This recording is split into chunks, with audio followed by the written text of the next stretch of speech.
ராஜா, இப்போ கிறிஸ்துவுக்குள்ள இருக்கிற முரண்பாடுகளை, அதாவது கான்ட்ரடிக்ஷனை உங்களால சொல்ல முடியுமா? சூப்பர். இன்னைக்கு சபைக்குள்ள கிறிஸ்தவர்களுக்குள்ள அநேக கான்ட்ரடிக்ஷன் இருக்குது. நான் பெருசா பார்க்கறது பெரிய கான்ட்ரடிக்ஷன் எது என்றால், இந்த அந்நிய பாஷை குறித்து தானே சத்தியம்.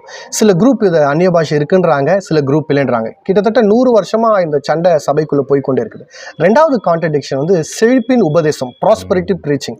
சில சபைகள் செழிப்பு வேணும், பணம் தான் முக்கியம், பணம் தான் தேவைன்னு சொல்லிட்டு பேசுகிற ஆட்கள் இருக்கிறாங்க. சில ஆட்கள் பணமே வேண்டான்னு சொல்லிட்டு எக்ஸ்ட்ரீம்ல இருந்து செழிப்பின் உபதேசமே தப்புன்னு சொல்ற ஆட்கள் இருக்காங்க. இது ஒரு முக்கியமான கான்ட்ரடிக்ஷன். மூன்றாவது ஹைப்பர் கிரேஸ் ஹைப்பர் கிரேஸ்ன்னு சொல்லிட்டு சபை நியாயப்பிரமாணம் கிருபை என்று ரெண்டாய் பிரிந்து, நாங்கள் நியாயப்பிரமாணத்துக்குரியவர்கள், நாங்கள் கிருபைக்குரியவர்கள். பாவம் செய்தால் கர்த்தர் தண்டிப்பார், பாவம் செய்தாலும் ஒன்றும் பிரச்சனை இல்லை, கர்த்தர் மன்னிப்பார் என்ற பேசுகிற ஒரு கான்ட்ரடிக்ஷன் போய் கொண்டு